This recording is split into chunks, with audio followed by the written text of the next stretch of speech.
मिलते हैं, जल्दी जल्दी पढ़ो, जल्दी जल्दी छुट्टी पाओ।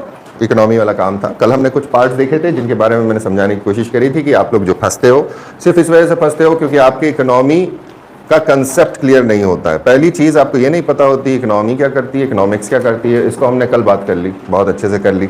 अब हमने जो कल देखा था, इकोनॉमी एक सिस्टम है। अब इस सिस्टम के अंदर हमने अगला पार्ट एक और देखा था कि हमारे पास कहीं ना कहीं कुछ ना कुछ चीज़ों की रिक्वायरमेंट रहती है, किसी चीज़ की हमारे पास ज़रूरत होती है। तो नीड को फुलफिल करने के लिए यह सिस्टम चलता है। नीड कैसे निकलती है हमने ये कल बात करी थी, बहुत अच्छे से बात करी थी, क्लियर समझाया था कि नीड से डिमांड क्रिएट होती है। और ये जो डिमांड है ये इसलिए होती है क्योंकि आपको कंजम्पशन करना होता है, आप कंज्यूम करते हो। सो इस वजह से, क्योंकि हर एक इंसान एक कंज्यूमर है, जब ये नीड निकल कर आती है और ये जो नीड रहती है, इस नीड को फुलफिल करने के लिए कहीं ना कहीं किसी दूसरी चीज़ की, दूसरी जगह से उस चीज़ की सप्लाई होना चाहिए। अब वो जो सप्लाई साइड आती है, उस सप्लाई साइड को हम कहते हैं प्रोडक्शन। अब ये जो प्रोडक्शन और कंजम्पशन है, प्रोड्यूसर और कंज्यूमर, प्रोड्यूसर कंज्यूमर कंजम्पशन, इनके बीच में एक नेटवर्क बन सकता है जिसे हम डिस्ट्रीब्यूशन नेटवर्क बोलते हैं। जब हमने कल ये बात करी थी कि प्रोडक्शन कहां से होगा, तब हमने ये भी देखा था कि देयर आर सर्टेन थिंग्स जो प्रोड्यूस होती हैं। तो जब प्रोडक्शन होता है तो कुछ चीजों का प्रोडक्शन होता है, थिंग्स। अब ये जो थिंग्स हैं ये दो तरीके की हो सकती हैं, एक होगा गुड्स और दूसरा होगा सर्विसेज। सो सर्विसेज आ सकती हैं, ये सारी सर्विसेज काफी हद तक यहां शामिल होती हैं। और दूसरी थिंग्स होती हैं जिन्हें हम कहते हैं गुड्स।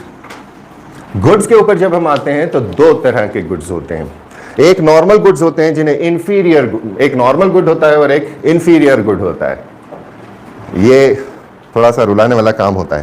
पहला गुड वो जिसे हम कहते हैं नॉर्मल, एक वो गुड होता है जिसे हम कहते हैं इन्फीरियर। किसे मालूम है क्लास के अंदर ये दोनों का अंतर पढ़ाया लास्ट ईयर?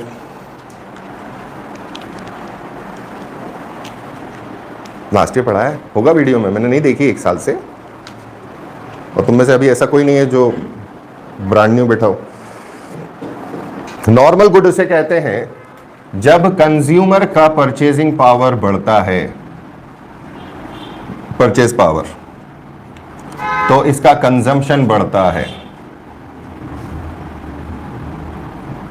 उसे नॉर्मल कहते हैं। जैसे जैसे परचेज पावर बढ़ना चालू होता है, कंज्यूमर का कैपेसिटी बढ़ना चालू होती है, वैसे वैसे कंजम्पशन बढ़ता है। इन्फीरियर गुड उसको कहते हैं जिसको हम उल्टा मानते हैं कि जैसे कंज्यूमर का परचेज पावर बढ़ता है, इसकी डिमांड कम होती है।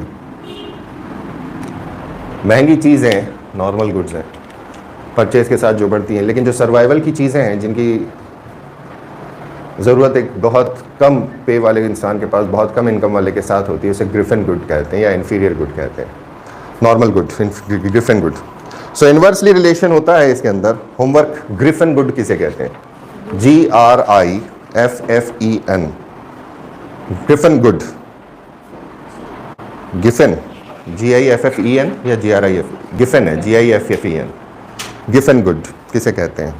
अब यहाँ पर जब मेरा प्रोडक्शन चालू हो रहा था तो कल हमने बात करी थी, हम लोग हंटर्स हैं, गैदरर्स हैं, वो वाला डायलॉग हमने लिया था। और फिर हमने बात करी थी कि हम लोग कहीं खेती वेती करने बैठ गए हैं, माइनिंग वाइनिंग करते हैं, तो हमने अलग अलग सेक्टर्स की बात करी थी कल। सो जब प्रोडक्शन होता है, सो प्रोडक्शन के अंदर मेरे पास अलग अलग सेक्टर्स आते हैं। सो प्रोडक्शन में किस चीज़ का सेक्टर होगा? सो प्राइमरी प्रोडक्शन, ये सेक्टर्स होंगे। कौन से सेक्टर के अंदर प्रोडक्शन हो रहा है? Secondary, secondary, tertiary, quaternary, quinary. अब जो प्राइमरी सेक्टर वाले लोग होते हैं इनको एक नाम दिया जाता है। लोग काम करेंगे, जानवर तो काम करेंगे नहीं, तो यहां पे नाम देना चालू करते हैं कि किस तरह का जॉब है। तो ये रेड कॉलर जॉब होता है, याद आया? लास्ट ईयर इस पे बात की थी। सेकेंडरी वाला जितना भी काम है जहां पे प्रोडक्शन है, मैन्युफैक्चरिंग है, इसे हम बोलते हैं ब्लू कॉलर जॉब या ब्लू कॉलर वर्क। इसके बाद में हमारे पास आता है व्हाइट कॉलर टर्शियरी के अंदर, व्हाइट कॉलर, और फाइनली क्वीनरी वाला हिसाब किताब जब हमारे पास होता है तो उसे हम बोलते हैं गोल्ड कॉलर। अब ये मत पूछना कि क्वार्टरनरी में क्या, वो मुझे नहीं मिला, ठीक है। सो ये हो गया मेरा गोल्ड कॉलर, दिख रहा है?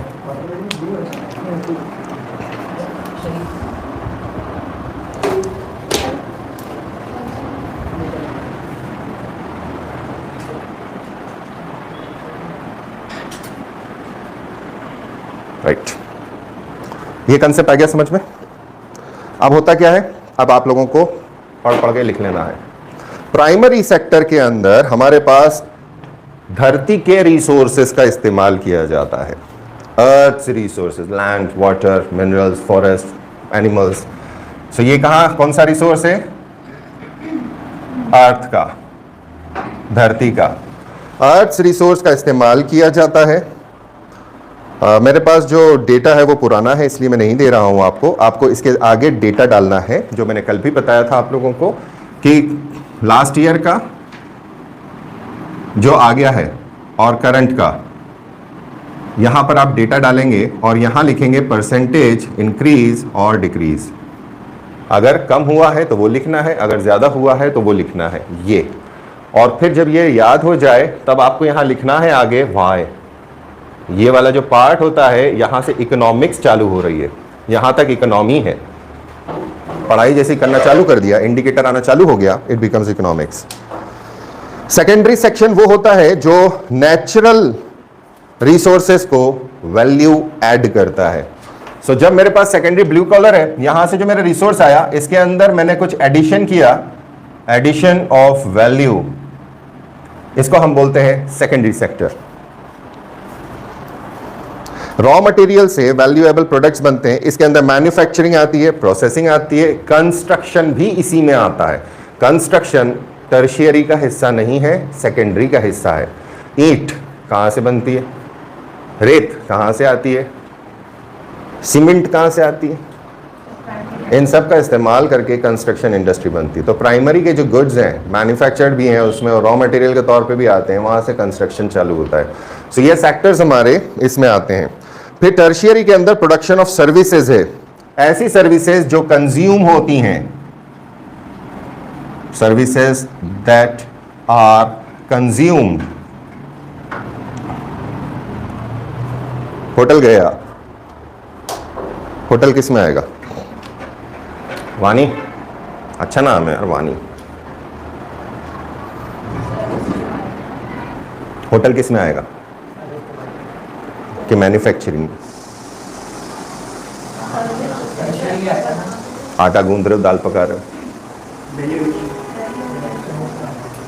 There are two types of industries. एक है होटल इंडस्ट्री, जिसे हम बोलते हैं हॉस्पिटैलिटी इंडस्ट्री। एक होती है फूड प्रोसेसिंग इंडस्ट्री।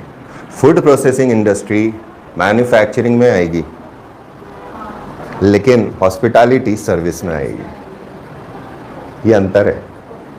अगर रेडीमेड खाना लेकर आ रहे हो, मतलब मॉल में से उठाया है तुमने, वो फूड प्रोसेसिंग का हिस्सा है, आप घर आके उसको गर्म करके खा लोगे।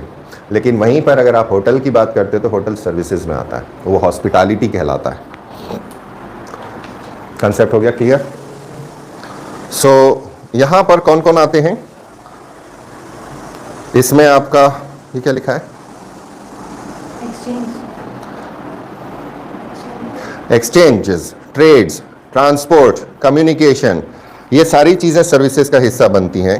इसके बाद हमारे पास जो क्वार्टरनरी है वो स्पेशलाइज्ड टर्शियरी सेक्टर्स होता है। ये स्पेशलाइज्ड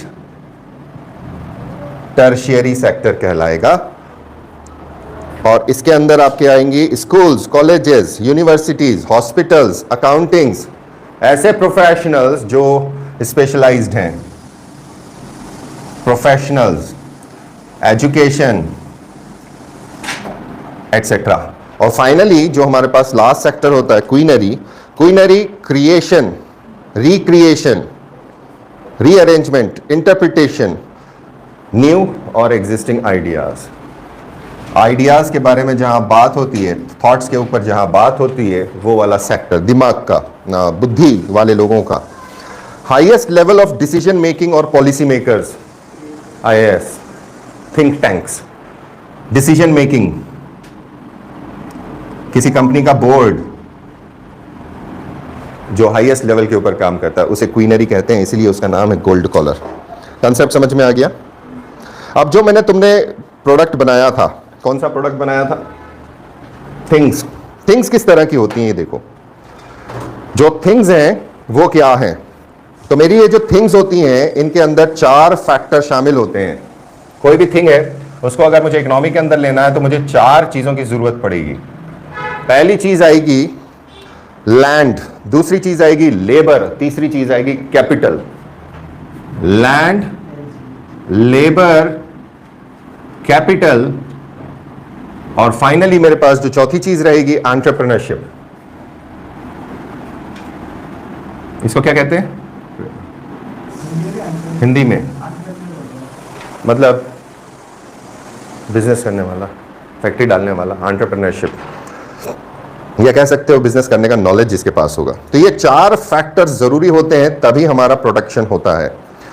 बेसिकली जो एंटरप्रेन्योरशिप है ये वाली, इन तीनों को इकट्ठे लाने वाले को कहते हैं। लैंड, लेबर और कैपिटल जो तीनों एक साथ लेकर आता है उसे हम एंटरप्रेन्योरशिप कहते हैं।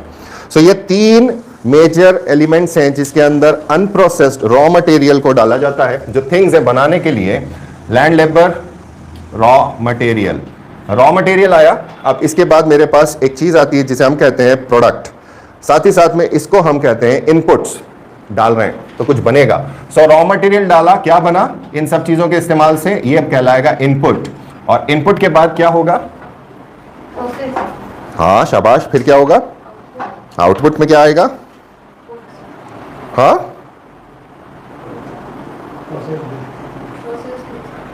प्रोडक्ट। क्या बना? प्रोडक्ट। तो प्रोड्यूसर क्या बना रहा है? प्रोड्यूसर क्या बना रहा है? कैसे बना रहा है?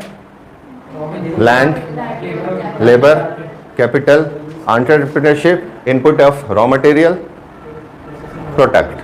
अब ये पूरे इलाके का जो अपनों ने एक गोला बनाया था, याद है? एक गोला बनाया था, हमने बात करी थी इस गोले के अंदर और इस गोले के बाहर। जब हमने बात करी थी कि आपकी जो इकोनॉमी है वो ओपन इकोनॉमी है या क्लोज इकोनॉमी है, तो क्लोज इकोनॉमी का एग्जांपल लिया था, इस पूरे को एक गोले में बंद कर दिया था। इस गोले के अंदर एक ही तरह का पॉलिटिकल इकोनॉमिक फ्रेमवर्क था। पॉलिटिकल इकोनॉमिक फ्रेमवर्क, सारे एक तरह के लॉ चलते थे। पॉलिटी डिजाइन है और इकोनॉमी उस हिसाब से चलती है। पॉलिटी ये देखती है कि इकोनॉमी को बेहतर कैसे बनाया जा सके। Economical consideration are major consideration whenever we talk about political scenario. So political scenario के अंदर जो उस गोले के अंदर काम हो रहा था, सारा product what ever is produced, क्या? सारा प्रोडक्ट जो भी यहां पर बनाया तुमने, जो भी बनाया, ठीक है, तो ये 2 तरीके का कहलाएगा। पहला कहलाएगा डोमेस्टिक प्रोडक्ट और दूसरा कहलाएगा नेशनल प्रोडक्ट। ये होमवर्क है। डोमेस्टिक प्रोडक्ट हमारे यहां कितना, इंडिकेटर क्या है? Ultimately indicator. लेफ्ट का देकर राइट मत मुड़ी जाइयो।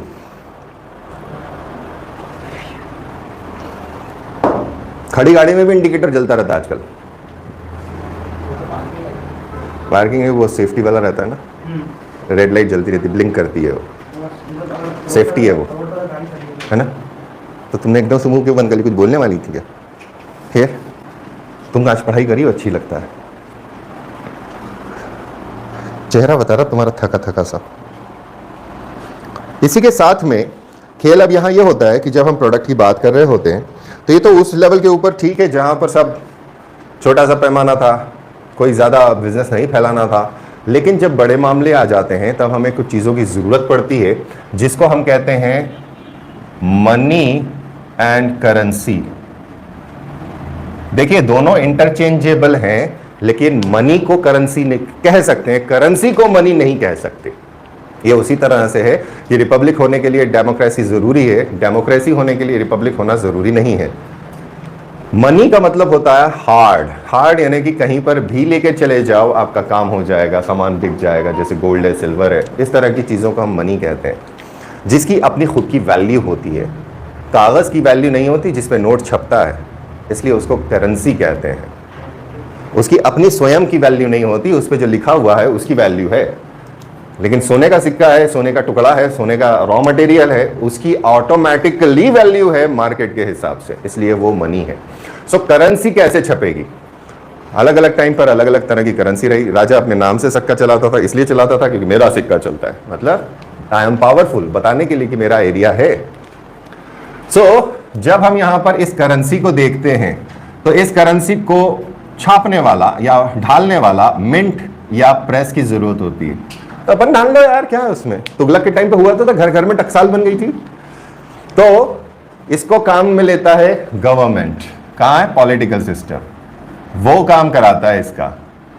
अब ये करेंसी की जरूरत इसलिए है कि सारा एक्सचेंज जो आप कर रहे हैं, एक्सचेंज का मतलब क्या हुआ, आदान प्रदान, कोई चीज खरीदी, कोई चीज, कोई सर्विस हायर करी, इन सब के लिए कुछ पेमेंट करना है। अब ये भैया आए हमारे पेंटर भैया है, वो बहुत बुक रहते हैं, साल भर बुकिंग चलती है उनकी एडवांस में। तो इत्तेफाक से दिख गया तो बुला लिया। तो 1-1.5 साल से लास्ट लॉकडाउन से चल रहा है पुताई का, अब आएंगे।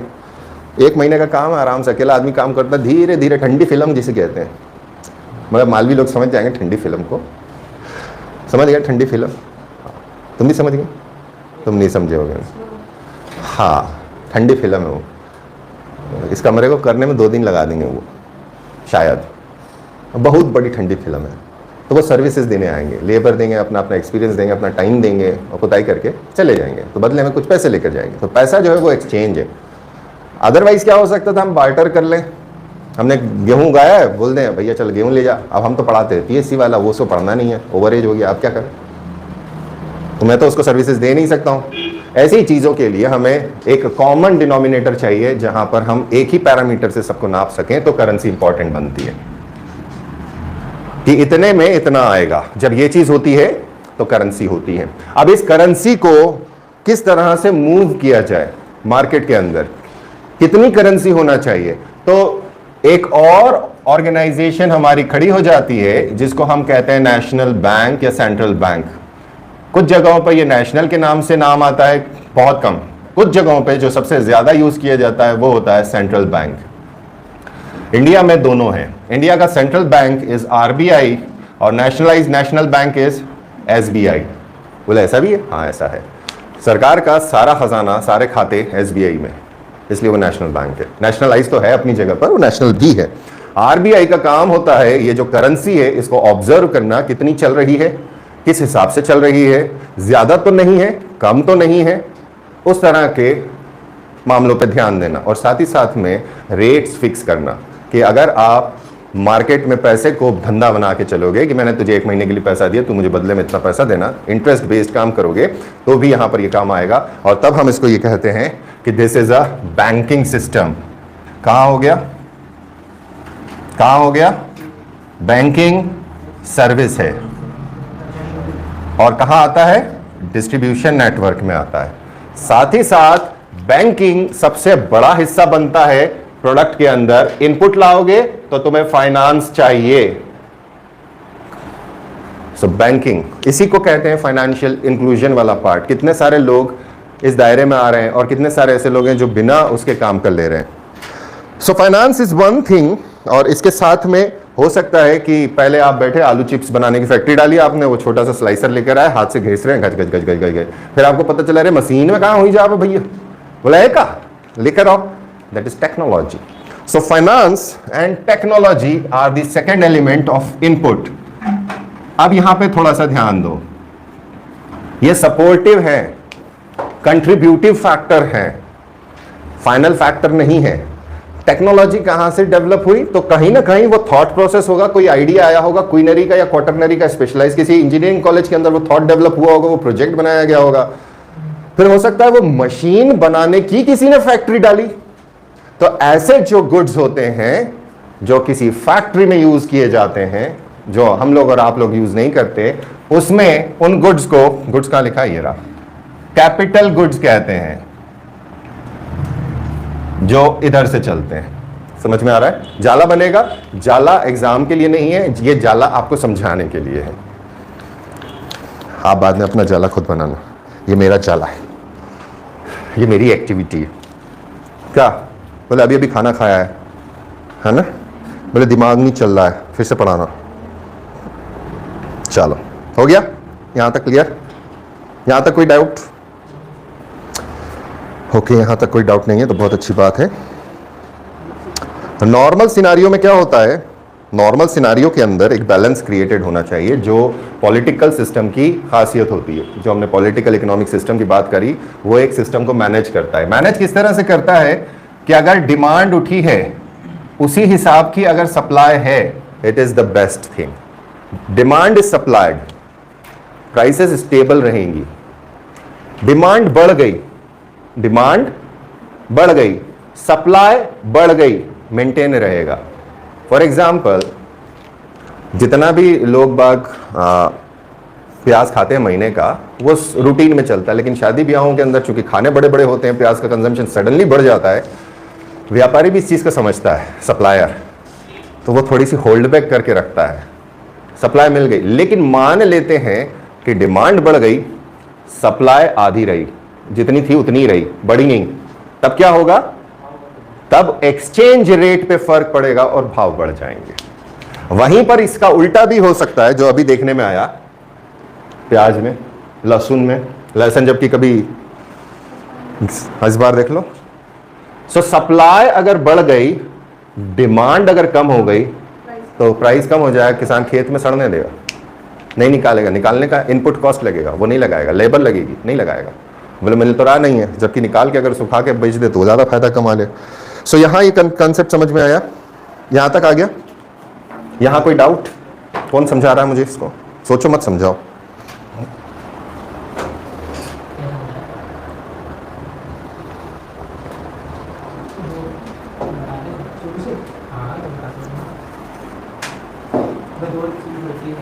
तीन चीज होती है एक्चुअली, तीसरी पे आना है मुझे। दो बता दो।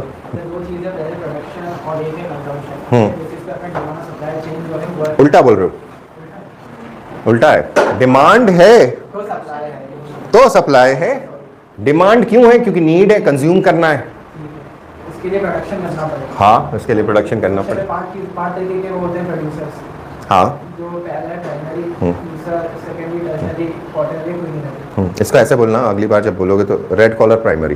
तो अगर वो क्वेश्चन वहाँ प्री में भी लिखना पड़े तो आसान हो जाए, मेंस में भी लिखना पड़े तो आसान हो जाएगा। और क्वार्टरनरी का निकाल लेना, जैसे ये गोल्ड कॉलर है तो इसका निकाल लेना, ये मुझे लास्ट टाइम मिला नहीं था। समझ गए?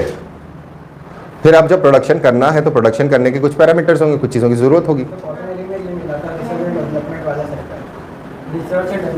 हाँ ना, तो वो है ना क्वार्टरनरी, वो तो लिख ही दिया मैंने, प्रोफेशनल कॉलेजेस, रिसर्च।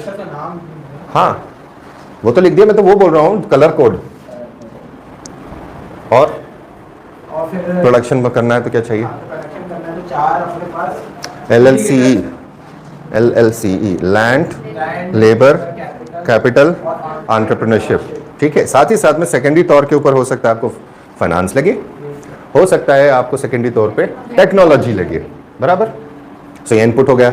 और इनपुट हमारा अब जो रेगुलर रहेगा, ये तो कैपिटल है। कौन सा? टेक्नोलॉजी जो आई है ये कैपिटल है। फाइनेंस जो लगाया है वो भी कैपिटल है। लेकिन एक वो मेरे पास मटेरियल आएगा जो डे टू डे बेसिस पर रहेगा, डे टू डे बेसिस पर। रॉ मटेरियल, आलू काटने की, छीलने की मशीन लगा ली, आलू नहीं है, ये तो मेरा कैपिटल टेक्नोलॉजी हो गया। मशीन खरीदने के लिए पैसा ले लिया, वो मेरा कैपिटल फाइनेंस हो गया। अब मुझे इसको खरीदने के लिए पैसा चाहिए, ये मेरी ऑपरेशनल कॉस्ट होती है। ऑपरेशनल कॉस्ट काय में आएगी? बिजली कितने की जल रही है, लेबर कितने की जल रही है। आलू से चिप्स बनाने में अगर प्रोडक्ट टू प्रोडक्ट कन्वर्जन देखोगे तो कुछ नहीं है। आलू का चिप्स छीलना है, तलना है, एक चिप्स को तलने में आई डोंट नो कितने मिलीग्राम ग्राम तेल लगेगा, 1 लीटर में पता नहीं कितना आलू तला जाएगा। तो तेल डलना है, आलू छीलना है, काटना है, तलना है, आग जलानी है, फ्यूल कॉस्ट आएगी। ये सारी चीजें मैन्युफैक्चरिंग कॉस्ट है। मैन्युफैक्चरिंग, पैकिंग भी मैन्युफैक्चरिंग कॉस्ट है। लेकिन ऐसी चीजें जो डायरेक्ट इनपुट नहीं डालती, बिजली का खर्चा, मत जलाओ, हाथ से चला लो, वो ऑपरेशनल कॉस्ट है। चौकीदार कुछ नहीं करता, चौकीदारी करता है। आलू के चिप्स में कुछ का योगदान नहीं है उसका, बट है तो ऑपरेशनल कॉस्ट है वो। सो ऐसी बहुत सारी कॉस्ट होती हैं जो इकट्ठे मिल जाती हैं, इन सबको हम वैल्यू एडिशन कहते हैं। और जो टोटल प्रोडक्ट बनता है या तो वो डोमेस्टिक होगा या वो नेशनल होगा। ओके, अब जब हमारे पास चलने लगता है कामकाज, तो हम ये सोचते हैं कि बराबर में तो बेचेंगे नहीं। क्यों? क्योंकि सिक्योरिटी वाली भावना। एक जगह गए थे, दिन की 2 गाजर खानी थी, वहां 4 मिल रही थी, हम 2 उठा लाए। अगले दिन फिर गए, 2 रखी हुई है हमारे पास। क्यों? सिक्योरिटी, नीड एंड सिक्योरिटी पे मैंने कल बात की थी। सो नीड यहां लिखा है मैंने, इसी के साथ में एक और चीज मेरी आ जाती है जिसे हम कहते हैं सिक्योरिटी। अब सिक्योरिटी वाला ये मामला है कि वो बोल रहा है भैया चिप्स तो आज बिक रहा है, कल नहीं बिका तो क्या करूंगा मैं? मेरी तो फैक्ट्री चल रही है, मैंने तो बैंक से पैसा लिया हुआ है, फाइनेंस कराया हुआ है, उसको तो पैसा भरना है, तो मैं प्रॉफिट इसमें ऐड करना चालू करता हूं। तो जैसे जैसे कंजम्पशन बढ़ता है, जैसे जैसे प्रोडक्शन बढ़ता है, कमाई का चक्कर चलता है, कमाई होने लगती है, इंसान 2 चीज करता है एक्स्ट्रा पैसे से, उसे कहते हैं सरप्लस इनकम। क्या कहते हैं? ऐसी इनकम जो आपके रोजमर्रा और जरूरी खर्चों के अलावा है, तो आप या तो उसको उड़ाएंगे या आप उसको इन्वेस्ट करेंगे। सो स्पेंड करेंगे या इन्वेस्ट करेंगे। जो भी पैसा आएगा उसके 2 हिस्से, स्पेंड और इन्वेस्ट। स्पेंड आप बेसिक नेसेसिटी के ऊपर भी कर सकते हो, लग्जरी आइटम पे भी कर सकते हो। इन्वेस्टमेंट वो होता है जो उस सिक्योरिटी को और एनहांस करता है। तो ये जो मेरा सिक्योरिटी वाला कंसेप्ट है, इसके साथ क्या जुड़ गया? इन्वेस्टमेंट। अब ये सिक्योरिटी दूसरी तरीके से आना चालू हो जाती है और एक नया सेक्टर जन्म ले लेता है, जिस सेक्टर को हम कहते हैं इंश्योरेंस सेक्टर।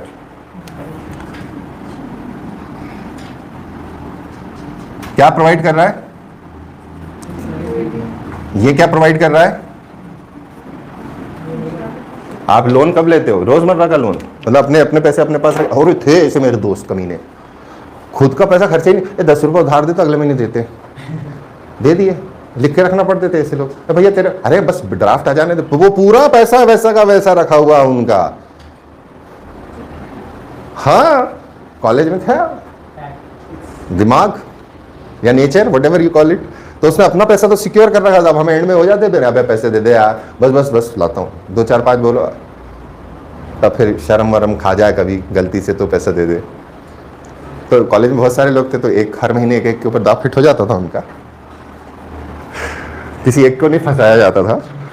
कंसेप्ट हो गया क्लियर? सारी चीजें आराम से, इजी है। अब इसमें चीज क्या निकलती है ये समझना है तुम्हें। तुमको ये देखना है कि कहाँ पे कौन सा इंडिकेटर है। ये इकोनॉमी है और इसको फील करने वाली चीज़ कैसी है, उसकी कंडीशन देखने वाली चीज़। ऐसी हालत, बुखार है कि नहीं है, गर्मी है कि नहीं है, पसीना आ रहा है, हल्का सा गीला करो ऐसे टक्कल पर, फट से ठंडा होता है। सो हमारे पास अब ये काम आ जाते हैं। अब हमारे पास जो यही वाला काम है ना, इस काम को हम देखते हैं। तो मैंने आपको क्या बोला? नॉर्मल हो गया मेरा, कौन सा? ऐसे गुड्स एंड सर्विसेज जो पैसा आपके पास ज्यादा आ रहा है तो वो ज्यादा बिकता है, फरारी। चलो दूसरी तरीके से बताता हूं। इंसान को साइकिल खरीदना है, मतलब साधन खरीदना है सबसे पहला, तो सबसे पहला साधन या तो वो साइकिल खरीदेगा अगर वो उसको अफोर्ड कर सकता है तो, या फिर वो एंट्री लेवल की मोटरसाइकिल, एंट्री लेवल की कार खरीदेगा। और पहला कंसिडरेशन उसका रहेगा ऑपरेटिंग कॉस्ट। और यही कारण है कि द हीरो होंडा जो आया करती थी वो आज भी चलती है सिर्फ होंडा के नाम, हीरो के नाम से। अब वो हीरो होंडा नहीं है। सो सबसे पहले जो गाड़ी आई थी वो थी CD100, हीरो होंडा CD100, खतरनाक। फिर वो CD के अलग अलग वर्जन आते चले गए। यामाहा आई थी RX100, और एक और गाड़ी आई थी TVS सुजुकी, उसका नाम क्या था?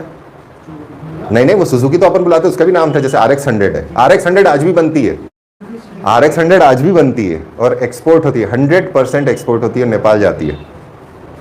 तो मेरा मन है नेपाल से वहां से गाड़ी आएगी 2 लाख रुपए की, ब्रांड न्यू RX100। इंडिया में बैन है क्योंकि 2 स्ट्रोक थी, हीरो होंडा 4 स्ट्रोक थी। अब जब लोग लेने की बात करते थे, एक और आती थी कावासाकी बजाज KB100, नहीं बॉक्सर बात की है, KB100 वो बहुत मस्त गाड़ी थी। सो सबसे इकोनॉमिकल गाड़ी जो हुआ करती थी इन 4 गाड़ियों में वो थी हीरो होंडा, तो एवरेज देती है, अच्छा एवरेज देती। सबसे कम एवरेज देने वाली थी यामाहा। इनके बीच में टीवीएस और कावासाकी बजाज थे। सो शौक भी पूरा करना है, थोड़ा एवरेज भी चाहिए, तो कावासाकी ज़्यादा चलती थी। सुजुकी बहुत स्टर्डी, बहुत रफ गाड़ी थी। यामाहा भोपाली। इंदौर और भोपाल का अंतर बता रहे, इंदौर में हीरो होंडा ज़्यादा बिकती थी, भोपाल में यामाहा और सेकंड स्टैंडर्ड पे कावासाकी बजाज। हमारे यहाँ सुजुकी भी बहुत बिकी। सुजुकी फिर गाँव वालों को पसंद आ गई, बोले मजबूत है, गाँव में बिकने लगी। क्या है ये मतलब, क्यों है? चॉइस है। चॉइस के ऊपर कल बात करी थी हमने। अब आपको गाड़ी खरीदना है, कार खरीदना है, तो अब चूंकि 800 तो आती नहीं है, अल्टो 800 आती, तो एंट्री लेवल की कार खरीद सकते हो आप। पैसा बढ़ गया, आप थोड़ी बड़ी गाड़ी ले लोगे, और पैसा आ गया और बड़ी गाड़ी ले लोगे, बैठ के तो वहीं जाओगे ना, सड़क का गड्ढा तो वही खुदाओगे। लेकिन गाड़ी फीचर्स के साथ आती है। और पैसा आ गया, हो सकता है आप BMW ले लो, और पैसा आ गया, आप सब चलो भैया रोल्स रॉयस पे आ गए, हम तो लग्जरी पे, सुप्रीम पर आ गए, आ सकते हो ना। तो जैसे जैसे वो खर्चे के साथ होता है उसे हम नॉर्मल गुड बोलते हैं। जैसे जैसे चीज की डिमांड, जैसे इंदौर के अंदर हार्ले आई थी, हार्ले डेविडसन का बढ़िया शोरूम खुला था, बंद हो गया। अरे तो वो हाथी था ना, बंद हो गया ना। एडिसन के सामने है। रेडिसन के सामने कब आया वो? हार्ले तो देवास नाके पे था यार, है? हाँ? अरे दादा बेलूसी साइड का कब बंद हो गया, उसके बाद फिर देवास नाका चले गया था वो तो बहुत पुरानी बात, देवास नाके वाली तो। चलो चेक कर लेना, व्हाटएवर, चलो गोली मारो, कोई दिक्कत नहीं है। तो गाड़ियां आती हैं, बिक नहीं पाती हैं, शोरूम बंद हो जाते हैं। ये नॉर्मल गुड्स कहलाते हैं, जो पैसे की वजह से बढ़ते हैं बिकना, और पैसा कम हो जाएगा तो वैसे ही डिक्लाइन हो जाएगा। ऐसे गुड्स जिनकी ज़रूरत नॉर्मली नहीं होती, लेकिन ऐसे गुड्स जो गुड्स आपकी कमाई के साथ रिड्यूस हो जाए, उल्टा इन्वर्स हो जाए, उसको हम बोलते हैं इंफीरियर गुड्स। डिमांड कम होगी जब पैसा बढ़ेगा। मान लीजिए सबके पास पैसा ना, 15 लाख रुपए मोदी जी ने सबको दे दिया, अब हीरो होंडा कौन खरीदेगा? कम लोग खरीदेंगे। अब बड़ी वाली गाड़ी लेंगे लोग, 15 लाख आया हमारे पास, वो इंफीरियर गुड है। यह है कंसेप्ट कि जब पैसा आएगा तो आप क्या नहीं खरीदोगे। जैसे जैसे इनकम बढ़ती जाएगी, कौन सी चीज आप अवॉइड करके फिर अगले स्टैंडर्ड पे जाओगे, वो होगा इंफीरियर गुड्स। तो 2 तरह की ये गुड्स हो गए। फिर मैंने एक और चीज यहां लिखी थी आपको गुड्स के अंदर, एक मैंने लिखा था कैपिटल गुड। एक ऐसा गुड होगा जिसको आप कंज्यूम कर लोगे, खत्म कर लोगे, कंज्यूमेबल या कंज्यूमर गुड कहलाता है। हाँ क्या बोली? हाँ सही बोल रही हो। सब्जी वही है, कंज्यूमेबल गुड है, किसान ने प्रोड्यूस करी है उसको, प्राइमरी सेक्टर है, बिल्कुल सही बोल रही हो। अब ये जो कंजम्पशन है, इसके अंदर पहला वाला जो कंजम्पशन होता है, पैटर्न इसका भी समझना है, इसको भी देखना है। सबसे पहली चीज जो आती है उसको हम कहते हैं कंज्यूमेबल्स, खत्म कर लिया। इसके अंदर होता है FMCG, fast moving consumable goods. FMCG वो होते हैं जो तुरंत खत्म होते हैं और कंज्यूम करने के लिए बनते हैं। आपका महीने का सौदा FMCG है, जो हर महीने लिखा जाता है कि 100 ग्राम तेल आएगा, 500 किलो नमक आएगा, जोक जितना भी आए। So that is your FMCG, consumable है। देन इसी के साथ में ड्यूरेबिलिटी के हिसाब से भी गुड्स होते हैं, ड्यूरेबल गुड्स होते हैं, सेमी ड्यूरेबल गुड्स होते हैं। इनका एग्जांपल है सेमी ड्यूरेबल के अंदर ऐसे चीजें जो 1 साल 1.5 साल 2 साल के अंदर आपको बदलनी है। कपड़ा हो गया, हाँ आप कह सकते हो साहब हमारे पास तो 10 साल पुराना कपड़ा भी है, 20 साल पुराना, हाँ हो सकता है, बट नॉर्मल सिनारियो के अंदर इंसान 1 सीजन 2 सीजन के अंदर कपड़ा बदल देगा। इसे हम बोलते हैं सेमी ड्यूरेबल्स। फिर ऐसे ड्यूरेबल्स होते हैं जो 7 8 10 साल 15 साल बाद बदले जाते हैं। घर का फ्रिज हुआ, कार हुई, यह हर महीने हर साल कुछ लोग बदलते हैं, साल में सब लोग नहीं बदलते। सो ड्यूरेबिलिटी के हिसाब से जो ड्यूरेबल्स होंगे, कार हो गया, वॉशिंग मशीन हो गई, टेलीविजन हो गया, सुधरवा के चलाते हैं। जरा सा एरर दिया तो पहले तो हम ही खुद ही कुछ कर लेंगे उसके अंदर, फिर मैकेनिक को फोन में, भैया आ जा, कितने 300 रुपये लेंगे, अच्छा वो सर्विस चार्ज है उसके आने का। तो दैट इज योर गुड्स का मामला। गुड्स कितने, किस बेसिस पर? सबसे पहले गुड्स ये देखो कि इंफीरियर गुड क्या है, नॉर्मल गुड क्या है। फिर ये देखो कि गुड किस सेक्टर में जा रहा है, क्या वो कैपिटल गुड है या कंज्यूमेबल गुड है। कंज्यूमेबल गुड है तो फिर उसकी डिग्री को देखो कि उसका रोटेशन साइकिल कितनी चलेगी, तो फास्ट कंज्यूमेबल है या ड्यूरेबल है या इनके बीच में है, उस हिसाब से आपको उतनी दुकानें मिलेंगी। कपड़ा मार्केट में कपड़ा ज़्यादा बिके, कार की एजेंसियां कम होवे, फ्रिज की उससे थोड़ी ज़्यादा होवे, दुकानें देख लो आप, गिन लेना। टीवी उससे ज़्यादा दुकानों में मिले, मिक्सर ग्राइंडर और ज़्यादा मिले, क्योंकि मिक्सर ग्राइंडर की आजकल लाइफ खत्म हो गई, पुराने आज तक चल रहे हैं, अम्मा के खरीदे हुए। बीवी तीसरे पर आ चुकी है, तीसरा चौथा है उसका शायद, हाँ पुराने वाले नहीं, सुमित का मिक्सर था मम्मी का, सुमित का था अम्मा का। फिर मालकिन को मैंने दिलाया था इनालसा, क्योंकि दहेज वाले तो है नहीं अपन। फिर अभी उसने लिया है बॉश का, बहुत आवाज़ करता है। हाँ महंगी कंपनी है। उसको ऐसा लगा कि बोल तुम सारे औजार जो है वो बॉश के और इसके मंगाते हो, मैं भी बॉश के। मैंने मंगा ले यार, अपन पंगा नहीं लेना। तो अच्छा है, स्टडी है। उसका जार हल्के से में गिरा और टूट गया। पानी भरा था, पानी भर के रखती शेक बना के, हल्का सा टिल्टुआ क्रैक आ गया उसमें। वो जार उतने का आया जितने में सिंगल वाला एक वो आ जाता मिक्सर। नहीं उतने में नहीं, 700-800 रुपये का आया, 1000-1 रुपये में सिंगल जार आ जाता। ठीक है, चलता है। कंसेप्ट समझ में आ गया। फाइनल गुड्स किने कहा? फाइनल गुड कौन से हो गए?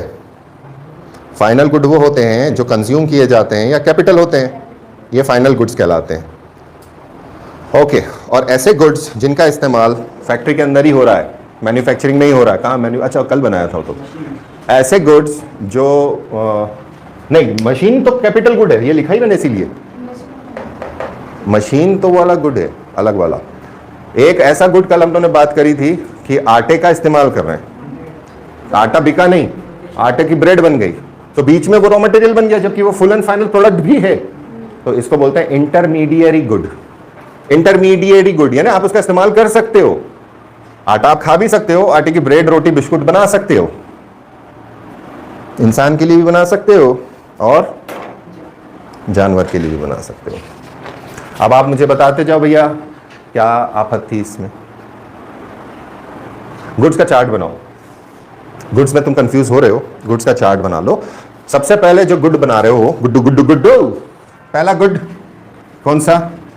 या तो तुम डायरेक्ट कंज्यूम करोगे, है ना, कंज्यूम करोगे, तो इसको हम कहेंगे फाइनल। अगर तुमने इस गुड को किसी और चीज के लिए रॉ मटेरियल बनाकर फिर कंजम्पशन करा, प्रोडक्शन करा, तो ये क्या कहलाएगा? इंटरमीडिएरी, बीच वाला, बराबर। अब जो मेरा फाइनल गुड है वो कैसा गुड होगा? या तो मेरा नॉर्मल गुड होगा, या ये डिमांड सप्लाई के ऊपर है। ये वाला चीज देख रहा है डिमांड सप्लाई नेटवर्क को, एक मेरा इंफीरियर है। इंफीरियर वो होगा जब पैसा बढ़ेगा तो उसका डिमांड खत्म होगा। एक होगा मेरा नॉर्मल, डिमांड बढ़ेगा, नहीं पैसा बढ़ेगा, डिमांड बढ़ेगा। फिर जो मेरे फाइनल गुड्स हैं इनको मैं डिवाइड करता हूं कि कब कब आप यूज करते हो, टाइम पीरियड के हिसाब से। सो कंज्यूमेबल से ड्यूरेबल। बीच में सबसे ज्यादा बिकने वाला FMCG, फौरन साबुन, साल में आपको एक आध लगता होगा। हाँ भाई, रेगिस्तान में अगर कोई रह रहा है उसको आप ताना मार के देख लेना, कितनी गर्मी पड़, पानी नहीं है। अब पीने का नहीं मिला तो नहाने की बात कर रहा है। इमेजिन कर लीजिए आप जहां पानी पीने को नहीं मना हो गया, नॉट पॉसिबल। आपका सर्वाइवल पानी पर है, सो वहां साबुन बिकेगा?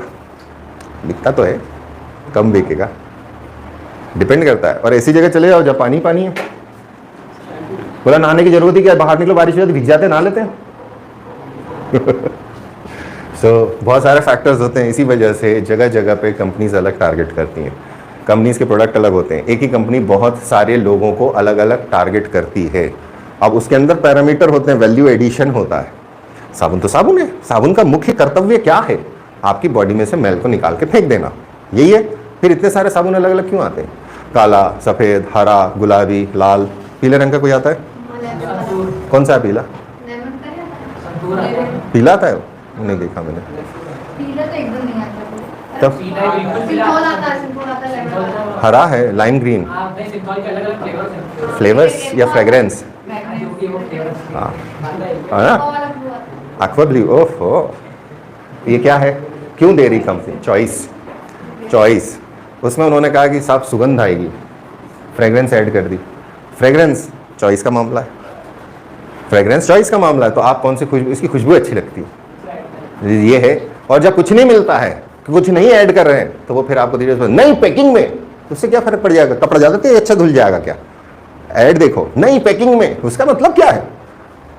आप हो सकता है और नई पैकिंग में हो, मतलब नया नहीं हुआ, अंदर मटेरियल वही है, पैकिंग बदल दी। बेचने का तरीका एडवर्टीजमेंट है, सर्विस इंडस्ट्री है। सर्विस इंडस्ट्री का काम है, अब डिमांड और सप्लाई नीड पे चल रही थी, अब नीड के हिसाब से जब काम हो रहा था, उसके अंदर धीरे से ग्रीड भर दी जाए। माल तो बन रहा है, मेरा माल बिक नहीं रहा है, बोले यार माल बिकवाओ। बोले साहब लोगों को बोलना पड़ेगा, खरीदो, लोगों को जानकारी नहीं है। तब तक एडवर्टीजमेंट ठीक है कि जब तक आप जानकारी दे रहे हो, उसके बाद एक बार आपने पहली बार पेप्सी देख के पी ली, तो आपने तो दे दिया पैसा उसको, वो लागू हो गया। लेकिन उसके बाद जब आप पेप्सी खरीद के पी रहे हो, आप ऐसे लोगों को एडवर्टीजमेंट कराने का उस कंपनी को पैसा दे रहे हो जिन्होंने आज तक उस चीज़ को देखा नहीं है, टेस्ट नहीं किया। सो एडवर्टीजमेंट कॉस्ट हमेशा जुड़ी होती है, दैट इज सर्विस सेक्टर।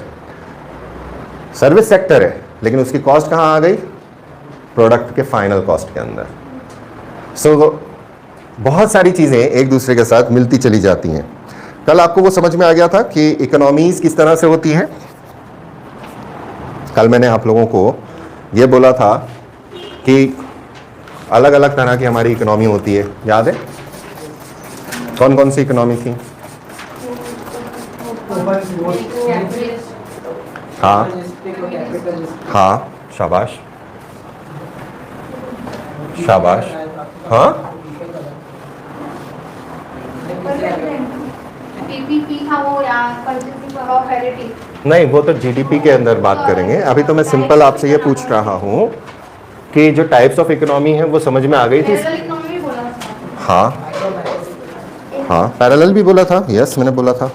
कल मैंने जो बात करी थी आपसे इकोनॉमी की, और उस इकोनॉमी के अंदर मैंने कुछ एलिमेंट लिए थे। पहली चीज मैंने आपको ये बोली थी, याद करना कि इकोनॉमिक्स और इकोनॉमी, इकोनॉमिक्स को जब पढ़ते हैं अच्छा है पानी। तब हम बात करते हैं दो चीजों की, माइक्रो और मैक्रो।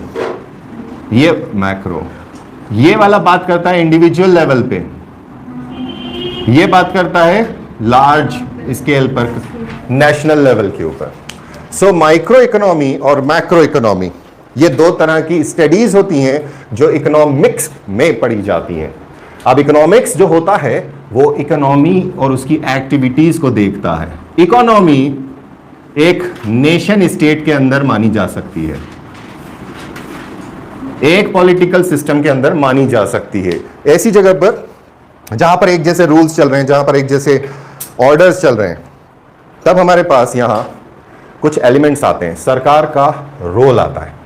साथ ही साथ में एक और चीज आती है कि ये जो सिस्टम है मेरा इकोनॉमिक सिस्टम, ये एक टेरिटरी में चल रहा है जहां पर एक ही तरह का पॉलिटिकल सिस्टम है और इकोनॉमिक सिस्टम है। सिस्टम के अंदर इसमें इकोनॉमिक एक्टिविटीज हैं और एक्टिविटीज करने वाले लोग हैं। सो एक्टिविटीज शामिल हैं। अब एक्टिविटीज कोई सी भी हो सकती हैं, कौन सी? Primary, secondary, tertiary, quaternary, quinary. अपने आप तो होंगी नहीं, इसको करने वाले लोग रहेंगे, एक्टर्स। कहां से आएंगे? सोसाइटी से। सो पूरी सोसाइटी के अंदर इकोनॉमिक एक्टिविटी मस्ट है। कहीं पे भी चले जाओ, भले ही आप सेंटिनेलीज आइलैंड के अंदर हो, वहां पे भी हो सकता है किसी शिकार के ऊपर झगड़ा होकर मर्डर वर्डर हो जाता हो सकता है, या वहां अगर लॉज हो कि इसने शिकार करा है कैसे बटेगा। तो एलिमेंट है छोटा सा कि ये जो डब्बा है, इस डिब्बे के अंदर अंदर सब काम होगा, बाहर कुछ ना जाएगा ना कुछ आएगा। सेंटिनेलीज का जो प्योरेस्ट फॉर्म का एग्जाम्पल है हमारा, इसको हम कहते हैं क्लोज्ड। वहीं पर अब हम इसके अंदर वाघा बॉर्डर खोल देते हैं, एक छोटी सी बॉर्डर खोल दी पाकिस्तान के लिए, बांग्लादेश के लिए एक बॉर्डर खोल दी छोटी सी, नेपाल के लिए बॉर्डर खोल दी, श्रीलंका के लिए बॉर्डर खोल दी, बॉर्डर और खोल दे, बंबई पोर्ट खोल दिया, अडानी पोर्ट खोल दिया, Madras port, Trichy port, Calcutta port, यहां से सामान आ सकता है जा सकता है। तो ये इकोनॉमी बन जाती है ओपन इकोनॉमी।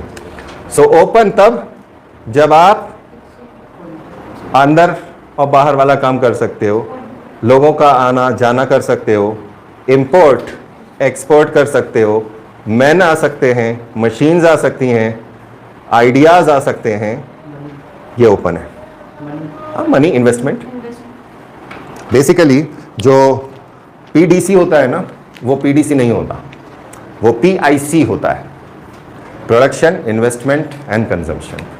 सो जो लास्ट वाला वर्ड था वो पता नहीं कि मुझसे मिस हो गया, तो शायद मेरा दिमाग कहीं और चला गया होगा जब मैं आपको वहाँ लेकर आया था फाइनेंस पे और सिक्योरिटी के ऊपर। सो इंसान के पास जब पैसा आना चालू होता है तो वो इन्वेस्ट करना चालू करता है। सो इंडिविजुअल तौर के ऊपर इन्वेस्टमेंट्स होते हैं जिसकी ज़रूरत नहीं होती, सिर्फ इसलिए किया गया है कि वो मल्टीप्लाई होता रहे सिक्योरिटी नीड्स से। ऐसे ग्रुप ऑफ पीपल जब करना चालू करते हैं तो थोड़ा सा लार्ज स्केल पे हो जाता है। अगर वो एस्टैब्लिश हो गए, इंस्टीट्यूशन उन्होंने बना लिया और विदेशी हो गए, जो भाई ने बोला कि बाहर से फाइनेंस आ सकता है, तो वो FII कहलाएगा। इसी तरह से अगर वो बाहर वाले लोग आके हमारे डायरेक्ट इन्वेस्टमेंट करते हैं, कोई फैक्ट्री वगैरह डालते हैं, तो उसे हम FDI बोलते हैं। सो यस, उस टाइम पे मेरे दिमाग से क्यों स्किप हो गया, आई फॉरगॉट, सॉरी। अब ऐसी जगह पर जो ये गोले के अंदर ही चल रहा है काम और सरकार का बहुत कड़ा नियंत्रण है, सरकार बोलती है कि ये सारी चीजें वो होंगी जो हम बोलेंगे, आप वो काम करोगे जो हम बोलेंगे, ये काम इतना होगा जितना हम बोलेंगे, तो इसको बोला जाता है कमांड इकोनॉमी। क्या आता है? कमांड। कमांड यानी कौन कमांड दे रहा है? Government command. सो एक स्केल अगर मैं बनाता हूं और उस स्केल के अंदर गवर्नमेंट का रोल देखते हैं, सो गवर्नमेंट का रोल सबसे ज्यादा कमांड इकोनॉमी में होता है, मोस्ट। इसके बाद सरकार ये बोलती है कि ठीक है यार, थोड़ा बहुत हम काम कर रहे हैं, लेकिन हम काम कर रहे हैं जनता के लिए, सरकार का दखल जरूर है इसके अंदर, लेकिन हम थोड़ा सा लिबरल हो जाते हैं, तब कौन सी बनती है? सोशलिस्ट। इसमें भी गवर्नमेंट का रोल है, लेकिन गवर्नमेंट का रोल ऐसा है कि वो समाज के उन हिस्सों के ऊपर बात करती है, वेलफेयर ओरिएंटेशन वाला काम रहता है। ऑपोजिट में अगर देखते हैं हम, तो एक वो समाज है जहां पे कोई भी देखने वाला नहीं आ रहा, जिसे हम बोलते हैं ट्रेडिशनल। कोई सरकार का रोल नहीं है, कोई सरकार का पैसा नहीं चल रहा, वहां पे ऐसा चल रहा है और तेरे पास 2 मुर्गी 1 मुर्गी देते, ये आधा किलो ही ले जा, बार्टर सिस्टम। हो सकता है कहीं ना कहीं, कभी ना कभी कोई ना कोई करता है, होता है, नॉर्मल है। मैंने लेबर करी, मुझे पैसे नहीं चाहिए यार, तू तो गेहूं दे दे, होता है, आज भी होता है। ट्रैक्टर वाला आता है, थ्रेशर वाला आता है, बोले साहब बीघा पे 1 क्विंटल गेहूं दे देना, आप हम काट देंगे। वो क्या है? उसने पैसे नहीं लिए। What is that? नीड है। और बेसिकली ये इनऑर्गेनाइज सेक्टर में चला जाता है। इसमें फाइनेंशियल इंक्लूजन नहीं हुआ, क्योंकि फाइनेंस का मॉडल नहीं है, यहाँ करेंसी शामिल नहीं है, इसलिए इस पर टैक्सेशन नहीं है। अब पकड़ में आया तुम्हारे, इतनी देर में उसने ट्रक भर के गेहूं इकट्ठा कर लिया, ठीक है, वो गेहूं उसने बेचा, उस पर टैक्स नहीं है उसका, क्योंकि वो एग्रीकल्चर प्रोड्यूस बना के बेच सकता है। कैश अगर है तो वो बैंक में जमा करेगा, बैंक में अगर वो जमा करेगा तो अगर टैक्सेबल पे आ गया तो टैक्स होगा, it's simple as that. So traditional market वाली इकोनॉमी वो होती है, ये एग्जिस्ट इंडिया में करती है। साथ ही साथ में एक और ऐसा रहता है जिसके अंदर मैंने फैक्ट्री डाली, अब मैंने फैक्ट्री डाल रहा हूं, मुझे बहुत सारा पैसा चाहिए, बैंक ने बोला तुम्हारी औकात नहीं है कि हम तुम्हें अकेले को पैसा दे दें। हमने बोला पूरा राष्ट्र हमारे साथ खड़ा हो जाएगा साहब, 10 रुपए के शेयर में। हमने शेयर निकाल दिया। जब वो शेयर आया मार्केट के अंदर, लोगों ने खरीद लिया, तो खूब सारे शेयर होल्डर्स बन गए, वो कंपनी बहुत सारे लोगों की बन गई। मैं तो उसके अंदर सिर्फ एक वर्कर हूँ, बड़ा वाला। ऐसी कंडीशन के अंदर हमारे शेयर बिकने लगेंगे। कंपनी बिक रही, कंपनी बिक रही, शेयर नहीं है वो, शेयर कंपनी का शेयर है, उसे शेयर अकेला मत बोलो। सो ऐसी जगह पर जहाँ डिमांड एंड सप्लाई ज़्यादा अच्छे से चलती है, यहाँ पर भी डिमांड एंड सप्लाई का काम है, लेकिन ज़रूरी नहीं है कि एग्जैक्ट वैसा ही चले। लेकिन एब्सोल्यूट डिमांड एंड सप्लाई पे अगर काम चल रहा है तो उसे हम बोलते हैं फ्री मार्केट इकोनॉमी। इसके अंदर गवर्नमेंट का दखल कम है, सबसे ज़्यादा डिमांड एंड सप्लाई रेशियो चलता है। जितनी डिमांड होगी उतनी अगर सप्लाई नहीं हुई तो रेट बढ़ जाएगा। जो कागज़ों के अंदर, न्यूज़पेपर्स के अंदर जो छप कर आता है कि भाव बढ़ गया, उसको अगर सेंटेंस पढ़ोगे, इसकी उठानी से, उठावली से इस चीज का भाव बढ़ गया, फैक्ट्रियों में खरीद होने से इसका भाव बढ़ गया, दैट इज डिमांड है, सप्लाई उतनी है तो रेट बढ़ गया बैलेंस करने के लिए। सो ये that is known as free market. Now इसी फ्री मार्केट के अंदर अगर सरकार का ऑपोजिशन हो जाए और सरकार ये बोले कि जो काम करना है वो आप फ्री हो करने के लिए, तो उस इकोनॉमी को हम बोलते हैं कैपिटलिस्ट इकोनॉमी। आप जो खरीदना चाहो वो खरीदो, जो बेचना चाहो वो बेचो, सरकार का कोई नियंत्रण नहीं है। एब्सोल्यूट कुछ भी नहीं होता, एब्सोल्यूट कुछ भी नहीं होता। कैपिटलिस्ट इकोनॉमी में भी सरकार नियम कायदे कानून बनाती है ताकि जनता का नुकसान नहीं हो। सोशलिस्ट इकोनॉमी के अंदर भी एब्सोल्यूट नहीं होता, वहां पर भी कुछ ऐसे फंक्शंस होते हैं जो दूसरे करते हैं। यहां बीच में एक आता है, इसको कहते हैं मिक्स्ड फॉर्म। ये चलता है गांधीयन फिलॉसफी से। अब गांधीयन फिलॉसफी ये कहती है कि समाज के गरीबों के लिए भी करो और अमीरों को करने दो। So we have a mix in India of both the ideology known as the Gandhian socialism. जो अमीर है उसे अमीर बनने से आप नहीं रोक सकते, उसे बनने दो, वो उसके अपने गुणों की वजह से बन रहा है, उसकी कैपेसिटी से बन रहा है। वहीं पर जो गरीब है उसको गरीबी को दूर करने के लिए प्रयास करें। यह है गांधीयन सोशलिज्म। मार्क्सिस्ट सोशलिज्म ये कहता है कि स्टेट का सब कुछ हमारा है, हम जो कहेंगे वो होगा, जो काम कराएंगे वो काम करना पड़ेगा। यहां तक कंसेप्ट आ गया। अब होता क्या है, अब यहां एक थोड़ा सा समझना, ये तो वो है कि हिसाब किताब, लेकिन जब स्टेट इकोनॉमी की हम बात करते हैं, स्टेट इकोनॉमी वो वाला कंसेप्ट रहता है जो मार्क्स की आइडियोलॉजी के ऊपर काम करता है। कार्ल मार्क्स किसके ऊपर, जो यहां वाला काम था। सो स्टेट इकोनॉमी अगर है कि स्टेट जैसा डिसाइड करेगा, स्टेट इकोनॉमी, ये मार्क्सिस्ट थॉट है। पुराना रशिया, नॉट रशिया, यूएसएसआर, आज का क्यूबा ले लें, वेनेजुएला भी ले सकते हो आप, चाइना, नॉर्थ कोरिया, जो सोशलिस्ट कंट्रीज हैं, जो कहते हैं कि कम्युनिस्ट कंट्रीज हैं, इन कम्युनिस्ट के अंदर जो इकोनॉमी चला करती थी वो वाला मॉडल है। सो कार्ल मार्क्स का ये वाला कंसेप्ट था। कैपिटलिस्ट अगला आता है जो इस तरफ चलता है, वो बोलता है पैसे से पैसा कमाया जा सकता है, इसको बोलते हैं कैपिटलिस्ट, और ये दी है एडम स्मिथ ने। इन दोनों की किताबें निकाल लोगे, होमवर्क दे रहा हूं, ठीक है। सो अल्टीमेटली जो रिसोर्सेज होते हैं, ownership and means of production, खेल वो है। डिवीजन क्या है, ownership and means of production. Ownership का मतलब वो पेन किसका है, ओनरशिप कौन लिख रहा है, means of production. So ownership and means of production state के हाथ में है, यहां पर इंडिविजुअल हाथों में या फर्म के हाथ में, कैपिटल में। तो ये अंतर है दोनों का। एडम स्मिथ की किताब का नाम लिख लो अगर चाहो तो, वेल्थ ऑफ नेशन 1776। इन दोनों के बीच में एक सज्जन आए। बेसिकली ये हुआ था कि वर्ल्ड वॉर्स के बीच में एक डिप्रेशन आ गया था अमेरिका के अंदर, इकोनॉमिक। उस टाइम पर John Maynard keys, JOHN, John, MAYNARD keys, KEYES, keys, 1936, इन्होंने दोनों को मिक्स कर दिया और उन्होंने ये कहा कि the general theory of employment, investment and money, ये उनकी मेन कंसेप्ट है। उन्होंने कहा कि आपको पैसा खर्चा करना चाहिए उन लोगों के लिए जो लोग गरीब हैं।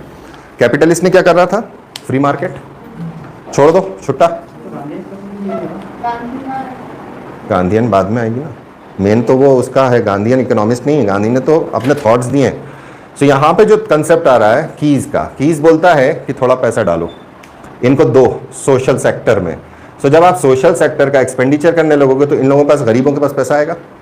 गरीब पैसा नहीं खाएगा, गरीब पैसा नहीं खाएगा, गरीब क्या खाएगा, हाँ, तो रोटी कहाँ से आएगी, पैसों से, फैक्ट्री से, तो फैक्ट्री चलने लगेगी। तो सोसाइटी के अंदर पैसा डालना जरूरी है, यही कारण है कि आपको सब्सिडी देना जरूरी है। अगर आप सब्सिडी रोक दोगे तो जिस तेजी से आप प्रोडक्शन बढ़ा रहे हो उसी तेजी से गिर जाएगा। इसका सिंपल एग्जांपल है, मॉनसून इस बार बहुत ज़्यादा तगड़ा है, घर में वार्म कर देना, फसल हो सकता है आप खेत में नहीं घुस पाओ। कम है आप कह रहे हो, मैं कह रहा हूँ तगड़ा है, लेट्स सी, ठीक है, चलो कोई दिक्कत नहीं, ईश्वर करे तुम जीतो। हाँ, तो क्या हुआ, तो बात ये हुई कि कौन कौन से सेक्टर्स के अंदर हम पैसा डालते हैं। अच्छा, ये पायलट का नहीं है, ओके, मैं समझा पायलट ने मल्टी कलर निकाले। तो गांव के अंदर अगर मानसून आता है, अच्छा आता है, सारे खेत भर जाते हैं, कोई कीड़ा मीड़ा नहीं लगता, सब काटते हैं, सब बेचते हैं, तो पहले क्या होता था, आदमी गया, जैसी काटा, पहले बेच देंगे, आधा काटते हैं क्योंकि लोअर लेवल पे मिडिल किसान है, बड़े किसान नहीं है। आधा बेच दिया फौरन, पूरा नहीं बेचा। क्यों नहीं बेचा पूरा? अगर इनके पास पैसा होता, सक्षम किसान होते तो पूरा रोक लेते, रोक सकते, रोकते हैं किसान, नहीं बेचते, रखा रहता है, सफाई भी करते हैं, छन्नी भी लगाते हैं, सब कुछ खुद करते हैं, फिर धीरे धीरे बेचते हैं जब भाव बढ़ता है। इसका सिंपल एग्जांपल, सोयाबीन बिकने जाएगी 2000, 3000, 2500, 4000, कभी बहुत अच्छा भाव आ गया 5000 टच कर जाएगी क्विंटल पे। आप सोयाबीन बोने के लिए खरीदने जाओगे 10,000 रुपये क्विंटल, 12,000 रुपये क्विंटल, डबल भाव। एक साल में और कहीं डबल हो रहा है? एक साल में और कहीं डबल हो रहा है क्या? काम क्या करा उन्होंने? साफ करा, बड़ा दाना निकाल दिया कि हाँ ये बीज बोने लायक है, सिर्फ इतना काम करा। वैल्यू एडिशन ये करा कि इन्फीरियर सीड्स निकाल दिए। Seeds industry is the biggest fraud and the most lucrative industry of India, world की। कई जगहों पर यह बैन है कि आप कोई दूसरा बीज लगा लो, कई कॉलोनीज के अंदर बैन है कि आप खेती बाड़ी नहीं कर सकते, आपको सिर्फ डेकोरेशन वाला ऑर्नामेंटल प्लांट लगाना है। ऑस्ट्रेलिया के अंदर आप अपना तालाब नहीं खोद सकते, ऐसे लॉज कुछ प्रोविंसेस के अंदर। वाटर लेवल कम नहीं, नेचुरल जो वो है वो वाला काम है। कई जगहों पे अलग अलग तरीके हैं, कई जगहों पे अलग अलग तरीकों की वजह से प्रॉब्लम्स हैं। बीज एक एग्जांपल के तौर के ऊपर, टमाटर और मिर्ची, ठीक है, टमाटर और मिर्ची का जो बीजा आता है, अगर बहुत हायर क्वालिटी का बहुत महंगा बीज लोगे तो 1000 रुपए का एक पैकेट आता है। कितना रहता है उसमें? 10 ग्राम 20 ग्राम, कीमत हज़ारों में। जिसे अमेरिकी भुट्टा आप कहते हो, उसमें जो अमेरिका ओरिजिनल अमेरिकी बाहर वाला जो आता है वो 1000, 1200, 1300 रुपये का एक छोटा सा डिब्बा है किलो का बोने के लिए। और इंडियन जो भुट्टा आता है वो 700, 800 का मिल जाता है। और कौन सा इंडियन? Indian sweet corn. वहीं पर जो हम सादा भुट्टा लगाते हैं तो कई बार हम हमारा खुद का भुट्टे का बीज निकाल लेते हैं। काला पीला लाल वाला भुट्टा एक का था, वो बेचारा अब रहा नहीं। तो ये इनपुट कॉस्ट्स हैं। और इसमें कहाँ पर आप वैल्यू एडिशन कर रहे हो? वैल्यू एडिशन क्या है? उसके अंदर जहर मिलाना, उसके अंदर सॉर्टिंग करना कि कौन सा बीज जर्मिनेट होगा, कौन सा बीज जर्मिनेट नहीं होगा, सिर्फ ये काम है। पैसा कहाँ लगाएगा? बीज बनाओ ना, बीज बनाओ, सिंपल एज दैट। अब कुछ ऐसे जेनेटिकली मॉडिफाइड बीज आते हैं जो एक ही क्रॉप देते हैं, दूसरी क्रॉप होती ही नहीं है, क्योंकि जो वो फल होगा उस फल के अंदर रिप्रोडक्टिव जीन्स होते ही नहीं है, दे आर ऑल्टर्ड। सो उसकी पेरेंट ब्रीड अलग रखी जाती है, उस पेरेंट ब्रीड से वो इस तरह की ब्रीड बनाते रहते हैं और उसके बीज बेचते हैं। उनकी हाई ग्रोथ होती है, लेकिन आप उसके बीज निकाल के बोओगे तो शायद एक आध 2 4 5 में फल आए, सब में नहीं आएगा। तब आपको मजबूरी में दूसरे पे जाना पड़ेगा। इसी वजह से जीएमओ नहीं होना चाहिए। ये तो हमारा अधिकार होना चाहिए कि हम हमारा बीज खुद से बनाएं, नेचुरल है वो। लेकिन यहीं पर गवर्नमेंट के लॉज आ जाते हैं। किस जगह पर? इस फ्री मार्केट के अंदर इस तरीके से कैपिटलिस्ट को सहयोग देने के लिए इंडिया भी करती है, लॉज आते हैं। जैसे अभी लॉ आया गाड़ी वाले, नई गाड़ी नहीं बिकती साहब, पुरानी गाड़ियाँ 15 साल से पहले पुरानी ख़त्म कर दो। पुरानी जितनी गाड़ियाँ, कितने टू व्हीलर है जो चल रहे हैं, बहाना क्या है? एनवायरनमेंट। एनवायरनमेंट कंसर्न सिर्फ एक कंसर्न है, दूसरा कंसर्न तो नई फैक्ट्री का है। पुरानी गाड़ी चल रही है, बिक नहीं रही, घर में खड़ी है, बच्चे ने भी चला ली, हो सकता है पहले तो पोता भी चला लेता था, दादा की गाड़ी चला रहे हैं। अभी जैसे अमन बोल रही पाप दादा की बुलेट तैयार करो, मैंने करते हैं बेटा, उसमें 1 लाख 1.25 लाख लगेगा, करते हैं, अभी रुक जा। तो वो कंसेप्ट है। अब क्या है? नई गाड़ी खरीदोगे तो सरकार कम से कम आपसे जितनी गाड़ी उसका आधा सरकार के पास जाता है, तो सरकार को फायदा कहाँ से होगा? ये है खेल। प्लस जीडीपी में क्या आएगा? पुरानी गाड़ी आपने बेची, पता भी नहीं चला, चला रहे, कोई ट्रांसफर नहीं करा, कागज़ पे ही नहीं आया। नई गाड़ी बिकेगी तो जीडीपी पे आएगा, प्रोडक्शन दिखेगा। तो ये कंसेप्ट समझ गए आप इकोनॉमी वाला आराम से कि नहीं समझे? समझ गए कितने अच्छी तरह से। अब इंडिकेटर की बात करें। क्या बात करेंगे? इंडिकेटर्स की। अब इंडिकेटर्स के अंदर जब हम बात करते हैं तो एक वर्टिकल डायग्राम की बात करेंगे। वर्टिकल कहाँ बनाओ? इधर बना लूं? एक वर्टिकल डायमेंशन मेरा रहेगा। वर्टिकल डायमेंशन का मतलब यह हुआ कि कागज के ऊपर तुम्हारा प्रोडक्शन कितना है, पहला है ना। तो यहां मैं अलग अलग इंडिकेटर लूंगा। अब इंडिकेटर देने वालों के नाम होंगे।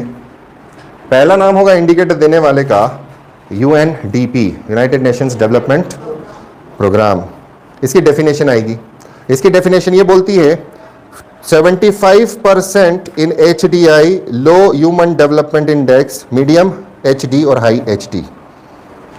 HDI को पैरामीटर बनाता है UNDP। छोड़ दो उसको, अभी छोड़ो, पहले ना अपन दूसरा वाला देखेंगे। तो जनरल तौर के ऊपर हमारे पास 3 स्टेजेस वाला काम होगा।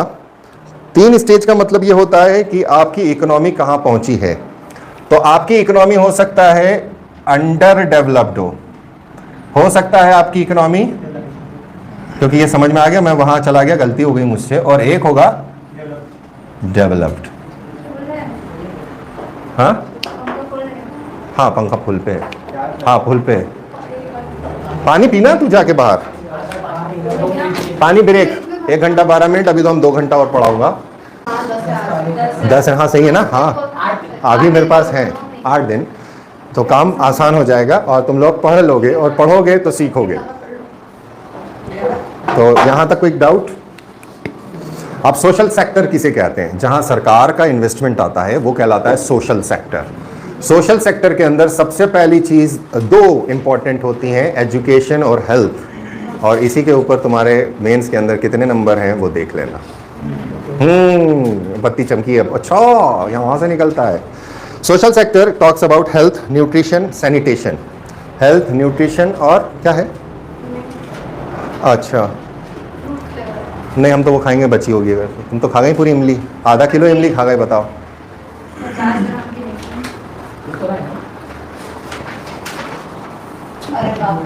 एजुकेशन, एक आर्टिकल है हमारे डीपीएसपी के अंदर जिसके अंदर right to education, to public assistance, हाँ राइट टू एजुकेशन डीपीएसपी में है। आर्टिकल नंबर 41 है कि 43 है? 42 क्या है? 41 है। राइट टू एजुकेशन टू, और एक और है, 3 चीज़ें उसमें, इन सर्टन कंडीशंस। डिसेबिलिटीज़ के अंदर सिक्योरिटी देती है सरकार। पब्लिक असिस्टेंस का मतलब होता है अनएम्प्लॉयमेंट भत्ता, बुजुर्ग भत्ता, ओल्ड एज पेंशन। ये क्या है? ये सोशल सेक्टर है। तो सोशल सेक्टर के अंदर सरकार को पैसा डालना चाहिए। यहाँ तक कंसेप्ट आप लोगों को क्लियर हो गया। डेवलप, डेवलपिंग और अंडर डेवलप का कंसेप्ट क्लियर हो गया। इसी तरह से अलग अलग तरीके से कंट्रीज को नापा जाता है। उसमें यूएनडीपी एचडीआई को मेजर करता है, ह्यूमन डेवलपमेंट इंडेक्स। जो मैं आपसे कह रहा हूँ इंडिकेटर, अगर शब्द आया है ह्यूमन डेवलपमेंट इंडेक्स, इसके कितने पैरामीटर होते हैं वो निकालिए। क्या वो इंडिविजुअल हैं या उसके अंदर भी कलेक्शंस हैं? तो सारा कलेक्शन कीजिए चार्ट में, तो 3 नंबर आंसर तब बनेगा, नहीं तो दद्दू तुम यहीं रह जाओगे। ये सारा काम फैक्ट का है, अभी कर ले वो। देन इसके साथ में आईएमएफ है, वो बोलता है एडवांस्ड इकोनॉमी, इमर्जिंग इकोनॉमी और नॉट एक्सप्लिसिट इकोनॉमी। यहाँ पर बेसिकली लो इन्वेस्टमेंट को डेवलपिंग बोला जाता है। देन फिर हमारे पास वर्ल्ड बैंक का मैटर होता है जो 2 हिस्सों में बटाया है, हाई इनकम और low and middle income. High income, low and middle income.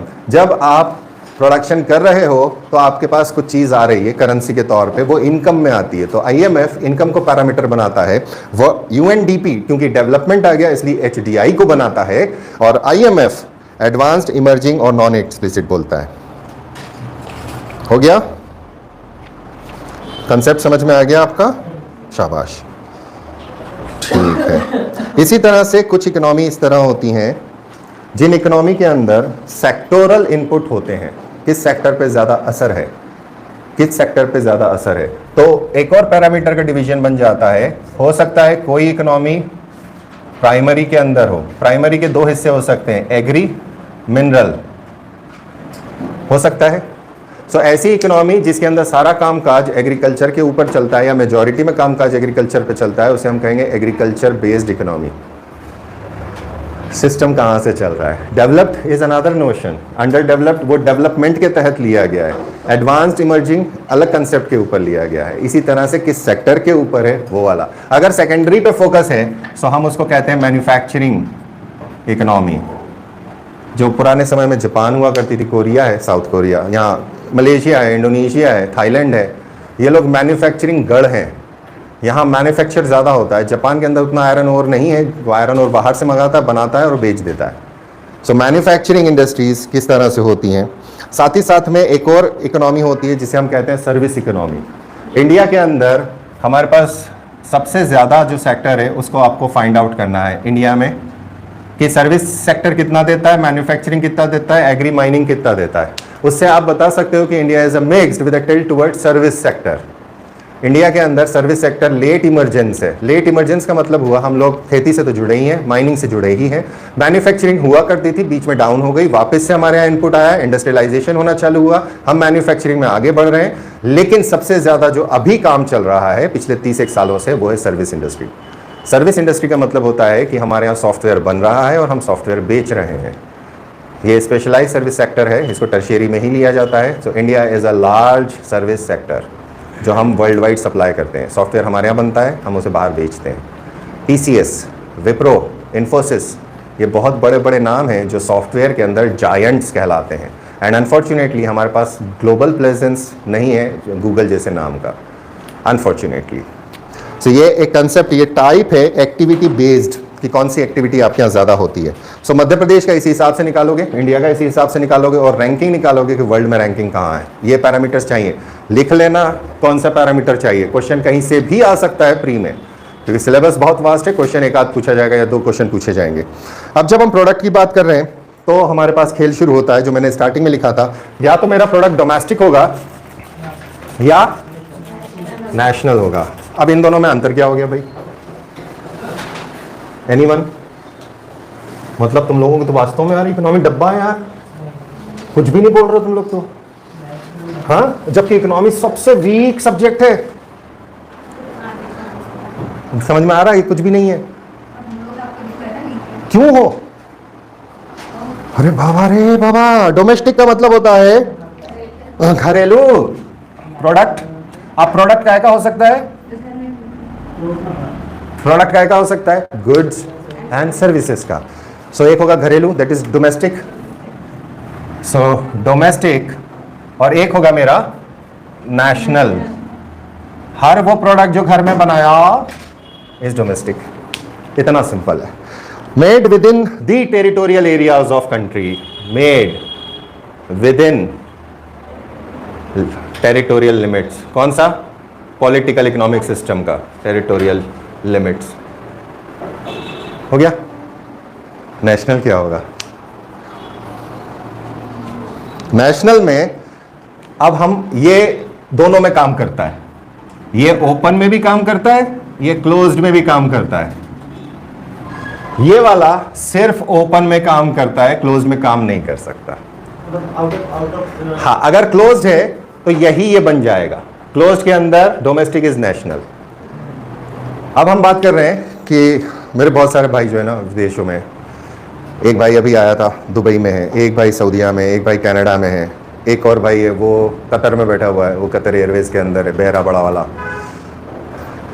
मतलब अब तो फोटो डालना भी बंद कर दिया, बोले सारी कंट्रीज ढूंढ लिया, अब मैं सिर्फ सोता हूँ, अब मैं कहीं घूमने नहीं जाता, बोर हो गया हूँ घूम घूम के। ये भी आ जाता है, हो गया पेट भर गया घूमने का, दुनिया घूम लिया। बोले जापान जाता ही नहीं हूँ मैं। मैंने तो जापान जात मेरे लिए ले आना। बोले नहीं मैं जाता ही नहीं हूँ। क्यों? बोले जापानीज़ नहीं आती। सो इंग्लिश स्पीकिंग कंट्रीज़ में जाया करता है, और सबसे बड़ा के वाला हवाई जहाज़ का क्रू कैप्टन है, वो बड़ी पोस्ट पे पहुँच गया, जेट एयरवेज से उसने ज्वाइन किया था। सो अब वो कतर से अपने पिताजी को, जो यही रहते हैं इंदौर में, हमारे मामा जी को, उनको पैसा भेजता है। कहाँ से? कतर से। एक भाई कनाडा में बैठा है मेरा, वो अपने पिताजी को पैसा भेज सकता है। एक भाई मेरा दुबई में बैठा है, वो पैसा भेज सकता है। तो जितना सारा पैसा हिंदुस्तानी विदेशों में कमाकर इंडिया भेजते हैं, ये नेशनल में काम आता है। साथ ही साथ में वो सारे विदेशी, वो सारे फॉरेनर जो इंडिया में बैठे हैं और इंडिया से पैसा बाहर भेज रहे हैं, वो यहां माइनस कर देते हैं। आ गया? क्लोज्ड में ये नहीं होगा, सेंटेनलीज में ये नहीं है। तो सेंटेनलीज का डोमेस्टिक ही नेशनल है। क्लियर? ये क्या यार, तुम लोग डरते हो, घबराते हो। अब इसके अंदर मेरे पास तीनों चीजें आ जाती हैं। मेथड क्या होगा वो हम देखेंगे, उसके पहले आप ये देख लो कि इसको क्या कहेंगे। अब ये जो टोटल आया, इस टोटल को मैं कहूंगा ग्रॉस डोमेस्टिक प्रोडक्ट। शॉर्ट में आप बोलते हो बड़े आराम से GDP। क्या है इसमें? कुछ ना है। इसी तरह से यहां नेशनल के अंदर जो मेरा टोटल निकलेगा, इसको मैं कहूंगा ग्रॉस नेशनल प्रोडक्ट। क्या है अब बताओ? कुछ भी नहीं है। ये मेरा कहलाएगा GNP। तो G मतलब टोटल, लेकिन इसमें टोटल जो होता है वो गड़बड़ हो जाता है। तो हम क्या करते हैं कि फिनिश्ड गुड्स एंड सर्विसेज को लेते हैं और उसमें से डेप्रिसिएशन माइनस कर देते हैं। अगर मैंने यहां पर माइनस डेप्रिसिएशन, डेप्रिसिएशन का मतलब होता है, हाँ, एक मशीन को इस्तेमाल करते हैं तो उसकी एज कम होती जाती है, उसमें एक डिडक्शन किया जाता है उसकी कॉस्ट के अंदर, उसे बोलते हैं डेप्रिसिएशन। ये बड़ा सिंपल तरीका है। अगर मैंने इसमें डेप्रिसिएशन माइनस कर दिया तो मेरी वैल्यू कम हो गई, माइनस किया तो अब मेरे पास आएगा नेट डोमेस्टिक प्रोडक्ट। इसको हम क्या कहेंगे? एनडीपी। तो इंडिया का, एमपी का है, जीडीपी कितना है? पहला क्वेश्चन। वर्ल्ड में इंडिया का स्थान कौन सा है? एमपी में इंडिया में एमपी का स्थान कौन सा है? क्वेश्चन है। पिछले साल कितनी थी? कितना परसेंटेज वेरिएशन है? सारे क्वेश्चन बनते हैं, सारे क्वेश्चंस बनते हैं और शब्दों में भी आ सकती है। वो बोल रहे हैं कि 2 बिलियन नहीं, शब्दों में चाहिए जीडीपी कितनी है, वर्ड्स में, कि इतने लाख, इतने करोड़, करोड़ रुपया, इतने 5 ट्रिलियन डॉलर की इकोनॉमी बनाना है। तो 5 ट्रिलियन वो जीडीपी है। यानी आपके इंडिया के अंदर एक साल में इतना कमाई हो, इतना प्रोडक्शन हो कि वो 5 ट्रिलियन डॉलर के बराबर हो जाए, ये है जीडीपी। तो इंडिया आज कौन सी पोजीशन पे, पिछले साल कौन सी पोजीशन पे, हाईएस्ट पोजीशन कब अचीव की थी? अब इसको कैलकुलेट करना रहता है तो हम कैलकुलेट करते हैं 2 तरीके से। पहला कैलकुलेशन होता है खर्चा कितना हुआ, एक्सपेंडिचर मेथड, ये मेथड्स हैं इसको कैलकुलेट करने के लिए। दूसरा होता है इनकम मेथड, तीसरा होता है प्रोडक्शन मेथड। ये 3 तरीके हैं जो जीडीपी को काउंट कराते हैं। डन हो गया। अब जीडीपी जो होती है ना, वो 2 तरीके की और होती है। अभी और है, किस्सा बाकी है, कहानी बाकी है। एक जीडीपी कहलाती है रियल और एक कहलाती है नॉमिनल। ओके, रियल जीडीपी और नॉमिनल जीडीपी। रियल जीडीपी होती है जो सारे फाइनल एक्सपेंडिचर वगैरह काट दिया आपने, सारे final goods and services consider कर लिए और किस चीज पे कंसीडर किया? मार्केट वैल्यू पर। So real is market value, किसकी? सबकी मार्केट वैल्यू, जिसमें वास्तव में वो ट्रांजिशन लेता है, ट्रांजैक्शन होता है। और दूसरी जो, नहीं सॉरी, ये नॉमिनल में है, sorry, market value is in nominal, sorry, nominal is in, वो ऊपर लिखना था मुझे, नॉमिनल मैंने नीचे लिख दिया और उसी फ्लो में चला गया। मार्केट के ऊपर काम हुआ। अगर हमने प्राइस चेंज के हिसाब से इसको कैलकुलेट किया, महंगाई बढ़ गई, बना कब था? प्राइस फ्लक्चुएट हो गई। अगर हमने फ्लक्चुएशन को काउंट कर लिया, फ्लक्चुएशन प्राइस के काउंट कर लिए, तब हमारी वो कहलाती है रियल। सो रियल जीडीपी और नॉमिनल जीडीपी। अब जो हमारी नेशनल जीडीपी है, इसके अंदर भी हम कुछ काम करेंगे। सबसे इंपॉर्टेंट चीज़ है इसके अंदर जो अब निकाली जाएगी, दैट इज़ योर एनएनपी। तो यहाँ तक कंसेप्ट क्लियर हो गया सबके? फार्मूला क्या आएगा? हाँ, है हिम्मत ना अभी तो सब में? अरे वाह, शाबाश। बस तो फिर, क्योंकि यार जितना जल्दी मैं ख़त्म कर दूँ ना उतना, हाँ क्या है उसमें, कौन सी नई बात है? पहले तो पढ़ाती था ऐसा लंबा लंबा। दइये का है, दइये भैया, इतना दइया, दइये भोपाली बोली, दइये किसको? अरे हमारा वीडियो बन रहा है, हम आजकल टकला मकान बने हुए हैं।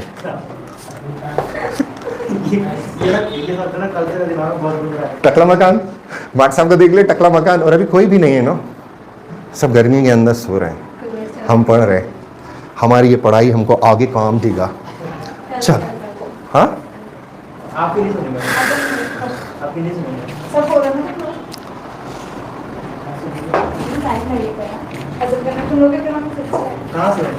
चलो ठीक है, कल ले लेंगे। अच्छा ये तो देख लो, प्रोडक्ट इनकम वाला तो देख लो यार, है ना, PIC। 3 मेथड है मेरे। सो प्रोडक्ट मेथड क्या होता है? 3 मेथड है ना, अभी लिखा है जीडीपी को काउंट करने के। सो प्रोडक्ट, इनकम और कंजम्पशन। आया, चलो कल ही काम कर लेना। प्रोडक्ट मेथड के अंदर net value of goods and services की वैल्यू होती है। इनकम के अंदर total of net income by working people, जो लोग काम करते हैं in different sectors and commercial enterprises होता है। तीनों मेथड आज निकाल के लिखोगे। और कंजम्पशन या एक्सपेंडिचर, एक्सपेंडिचर के अंदर total consumption plus total savings आता है, बचत कितनी हुई, इसके हिसाब से हम बात करते हैं कि सेविंग बैंक्स में कितना पैसा है। अगर आपने सेविंग बैंक में पैसा बढ़ा दिया, आपका जीडीपी बढ़ गया। काहे बढ़ा दिया, काहे वो खाते खुलवाए गए, खाते खुलवाने के पीछे एक ही कारण था, सडनली पैसा बढ़ जाएगा और हम पीपीपी मेथड पे, पब्लिक परचेज पैरिटी के ऊपर कैलकुलेट करने लगे।